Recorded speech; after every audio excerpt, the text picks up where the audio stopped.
ইংল্যান্ডের বিপক্ষে দ্বিতীয় টি-20 ম্যাচে তিলক ভার্মা যে দায়িত্বশীল আর বুদ্ধিদীপ্ত ইনিংসটা খেললেন, ভারতের টি-20 ক্রিকেটের ইতিহাসে এই পার্টিকুলার ইনিংসটা কিন্তু অনেক দিন স্মরণীয় হয়ে থাকবে।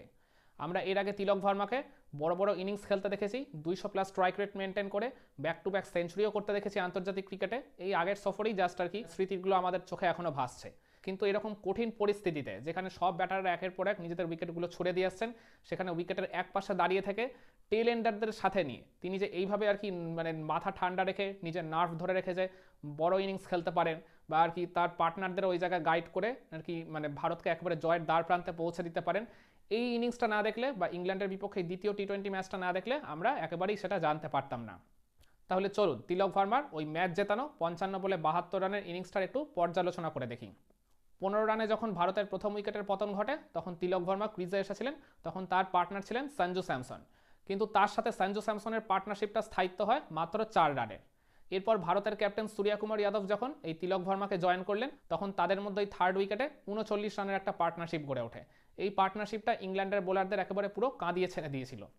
কিন্তু সূর্যকুমার ওই পাওয়ার প্লের একেবারে লাস্ট ওভারে যখন নিজের উইকেটটা ছুড়ে দিয়ে গেলেন, খুবই সফট একটা ডিসমিসাল হয়, তখন ওই মাত্র 6 ওভারের মধ্যে ভারত 3 উইকেট হারিয়ে বেশ প্রবল একটা চাপে পড়ে গেছিল। অপরদিকে যদিও তিলক ভার্মা বেশ ফাইন টাচেই ছিলেন, কিন্তু এরপর ভারতের টিম ম্যানেজমেন্ট থেকে হার্দিক পান্ডিয়ার বদলে ধ্রুব জুরেলকে ব্যাটিং অর্ডারে প্রমোট করে ওই 5 নম্বরে পাঠানো হয়েছিল। কিন্তু ধ্রুব জুরেলের সাথে তিলক ভার্মার পার্টনারশিপটা স্থায়িত্ব হয় মাত্র 8 রানের। তো ধ্রুব জুরেলও ওই জায়গায় 4 রান করে আউট হয়ে যান। এরপর হার্দিক পান্ডিয়া ক্রিজে আসলেন, তিনি চমৎকার শুরু করলেও আর কি ওই তিলক ভার্মার সাথে তার পার্টনারশিপটা ওই জায়গায় 12 রানের বেশি স্থায়ী হয়নি। তো হার্দিক পান্ডিয়া ওই একটা সফট ডিসমিসাল হয়ে নিজের উইকেটটা ছুড়ে দিয়ে এলেন। এরপর ওয়াশিংটন সুন্দর যখন আর কি তিলক ভার্মাকে জয়েন করলেন, ওই ষষ্ঠ উইকেটে তাদের মধ্যে একটা 38 রানের পার্টনারশিপ গড়ে ওঠে। এই পার্টনারশিপটাই মূলত ভারতকে ওই ম্যাচে আবার কামব্যাক করিয়েছিল। তো ওয়াশিংটন সুন্দর 26 রানের যে ইনিংসটা খেলেছেন, ওইটা বলতে গেলে তিলক ভার্মা উপর থেকে অনেকটা প্রেশার রিলিজ করেছিল। কিন্তু ওয়াশিংটন সুন্দর একেবারে পুরোপুরি ক্রিজে সেট হয়ে নিজের উইকেটটা যখন ছুড়ে দিলেন, তখন ভারত আবার ওই জায়গায় 6 উইকেট হারিয়ে প্রবল চাপের মধ্যে পড়ে গেছিল। ওই নন স্ট্রাইকিং এন্ডে থাকা তিলক ভার্মাও নিজের উপর প্রেশারটা তখন কিন্তু ফিল করছিলেন। তখনও কিন্তু ওই আকসার প্যাটেল বাকি ছিলেন। তো আকসার প্যাটেলের উপর ভরসা করা হয়েছিল, তিনি এই দলের ভাইস ক্যাপ্টেন, অনেক সিনিয়র একজন প্লেয়ার। তো তারই মূলত দায়িত্ব ওই আর কি ক্রিজে সেট হয়ে যাওয়া তিলক ভার্মার সাথে পার্টনারশিপ করে ভারতকে একবারে জয়ের দ্বার প্রান্তে পৌঁছে দেওয়া। কিন্তু ওই জায়গায় হতাশ করলেন আমাদের ওই আকসার প্যাটেলও। তিনি ওই আর কি পার্ট টাইম স্পিনার লিভিংস্টোনকে ওই একটা স্লক সুইপ করতে গিয়ে বড় শট খেলতে গেলেন। তো ওই জায়গায় আর কি কানেকশনটা ঠিকমতো হয়নি, ফলে ওই ডিপ মিড উইকেটে ফিল্ডারের হাতে তিনি ক্যাচ দিয়ে মাত্র 2 রান করে আকসার প্যাটেল আউট হয়ে যান। আকসার প্যাটেলের সাথে তিলক ভার্মার পার্টনারশিপটা স্থায়ী হয় মাত্র 10 রানের। তখনও ভারতের জয়ের জন্য 40 রানের প্রয়োজন, হাতে রয়েছে মাত্র আর 3টা উইকেট। এরপর আশদীপ সিং ক্রিজে এসে জয়েন করলেন এই তিলক ভার্মাকে। তারপর তিলক ভার্মা ওই ভারতের ইনিংসের 16 নম্বর ওভারে জোফরা আর্চারকে যেভাবে পরপর 2 বলে 2টো ছক্কা মারলেন। প্রথম ছক্কাটা আর কি তিনি কিছুটা লাকি বলতে হবে, কারণ ওই টপ এজ হয়ে ওই জায়গায় আর কি উইকেট কিপারের মাথার উপর দিয়ে ওটা ছক্কা হয়ে গেছিল। ওই আর্চারের বলে যেহেতু এতটা পেস ছিল, সেই কারণে টপ এজ হয়ে ওটা ছক্কা পেয়ে গেছিলেন তিনি। ওই ছক্কাটা পাওয়ার সাথে সাথে ওই তিলক ভার্মা নিজের 50টা তুলে নিয়েছিলেন।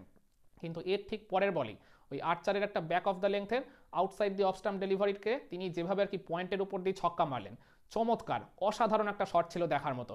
ওই পার্টিকুলার শটটা আমাকে ওই 2003 সালের টেন্ডুলকারের ওই শোয়েব আখতারকে মারা ওই মানে পয়েন্টের উপর দিয়ে ছক্কাটার কথা অনেকটা মনে করিয়ে দিল। এই দুটো ছক্কার পর ভারতের জয়ের জন্য ইকুয়েশনটা বেশ কিছুটা তুলনামূলক সহজ হয়ে গেছিল।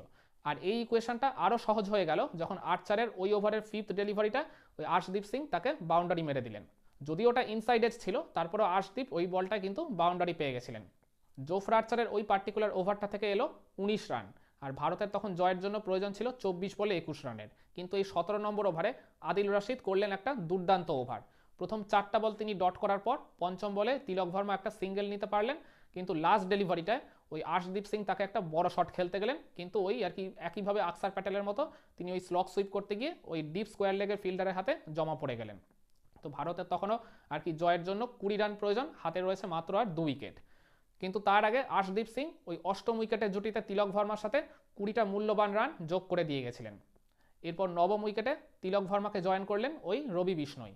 তো রবি বিষ্ণইকে ওই জায়গায় একটা ক্রেডিট দিতে হবে, কারণ রবি বিষ্ণই যেভাবে ভয়ডরহীনভাবে ইংল্যান্ডের বোলারদেরকে এগেনস্টে বড় শট খেলার ঝুঁকিটা নিয়েছিলেন, মূলত আর কি গাইডেন্সটা দিয়েছিলেন এই তিলক ভার্মাই।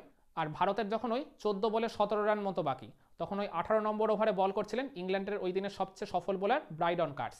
তার একটা অলমোস্ট ইয়র্কার লেংথের ডেলিভারিতে রবি বিষ্ণই যেভাবে ফ্লিক করে ওই মিড উইকেট দিয়ে বাউন্ডারি তুলে নিলেন, তার ফলেই কিন্তু ভারতের জয়ের ইকুয়েশনটা অনেকটাই সহজ হয়ে গেছিল। 13 বলে 13 হয়ে গেল, ওখান থেকে আর কি ভারতের জয়ের জন্য আর কোনো রকম স্ট্রাগল করতে হয়নি। কিন্তু তারপরেও ওই পেনাল্টিমেট ওভার মানে 19 নম্বর ওভারে যখন আর কি ইংল্যান্ডের ক্যাপ্টেন জস বাটলার ওই লিভিংস্টোনকে অ্যাটাকে আনলেন, এই চিপকের উইকেটটায় দেখা যাচ্ছিল পেস বোলারদের যতটা সহজে খেলা যাচ্ছে, স্পিন বোলারদের খেলতে কিন্তু ব্যাটাররা ওই জায়গায় বেশ স্ট্রাগল করছিল। তো লিভিংস্টোন পার্ট টাইম স্পিনার হলেও তাকে ফেস করতে কিন্তু তিলক ভার্মাকে বেশ স্ট্রাগল করতে হচ্ছিল। এরপর ভারতের যখন ওই 8 বলে 10 রান মতো প্রয়োজন, তখন রবি বিষ্ণই তাকে একটা চান্স নিতে গেলেন। ওটা তিলক ভার্মাই আর কি ইশারা করেছিলেন। রবি বিষ্ণই কাভারের উপর দিয়ে একটা শট খেলতে গেছিলেন, কিন্তু আউটসাইডেজ হয়ে ওই পয়েন্ট ফিল্ডারের উপর দিয়ে বলটা আর কি বেরিয়ে যায় বাউন্ডারি রোপের দিকে। তো যার ফলে ভারতের জয়ের জন্য লাস্ট ওভার ইকুয়েশনটা ছিল 6 বলে 6 রানের। তো লাস্ট ওভারের প্রথম বলে ওই জেমি ওভারটনকে স্কোয়ার লেগ দিয়ে একটা দুরন্ত শট মেরেছিলেন এই তিলক ভার্মা, কিন্তু ফাইন লেগ থেকে দৌড়ে আসা লিয়াম লিভিংস্টোন ওই জায়গায় অসাধারণ তৎপরতা দেখিয়ে বলটা সেভ করে দেন। ফলে নিশ্চিত 4টা তিনি ওই জায়গায় বাঁচিয়ে দেন। ভারতের জয়ের জন্য তখন ইকুয়েশনটা ছিল 5 বলে 4 রানের। এর পরের বলটায় ওই জেমি ওভারটন একটা আর কি কাইন্ড অফ স্লো টাইপের ডেলিভারি করেছিলেন। ওই স্লোয়ারটা তিলক ভার্মা খুব সুন্দরভাবে পিক আপ করে আর কি কাভার অঞ্চল দিয়ে তিনি বাউন্ডারির নিশানায় পাঠিয়ে দিলেন। আর যার ফলে ভারত এই 2 উইকেটের ব্যবধানে এই টান টান উত্তেজনাপূর্ণ ম্যাচটা জয় পায় 4 বল বাকি রেখে। তো তিলক ভার্মা এই দিন তার খেলায় 72 রানের ইনিংসটায় 4টা বাউন্ডারি 5টা ওভার বাউন্ডারি মেরেছেন। আর এর মধ্যে যেটা উল্লেখযোগ্য বিষয়, ওই পাওয়ার প্লের মধ্যে জোফরা আর্চারের ওই পঞ্চম ওভারে তিলক ভার্মা তাকে মেনলি আর কি অ্যাটাক করার কাজটা শুরু করেছিলেন। ওই ওভারে জোফরা আর্চারকে দেখেছিলাম প্রথমে তিনি পয়েন্টের উপর দিয়ে একটা চমৎকার বাউন্ডারি মেরেছিলেন।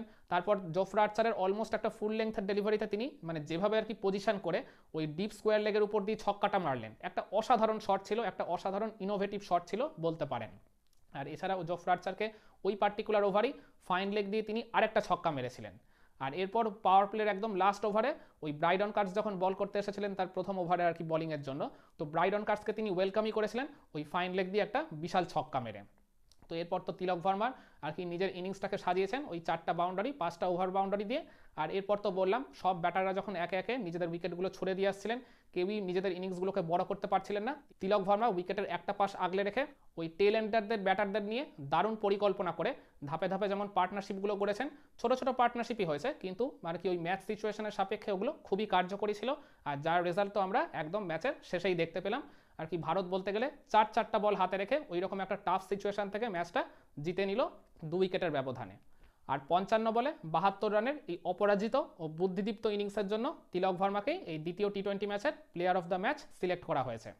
তো আপনারা কি মনে করেন এই দ্বিতীয় টি-20 ম্যাচে তিলক ভার্মার খেলা কোন পার্টিকুলার শটটা দেখে আপনি সবচেয়ে বেশি মুগ্ধ হয়েছিলেন, বা তার খেলা কোন ইনোভেটিভ শটটা দেখে আপনি ওই জায়গায় দুহাত তুলে আনন্দে নেচে উঠেছিলেন? কমেন্ট করে আপনার মতামতটা জানাবেন নাকি?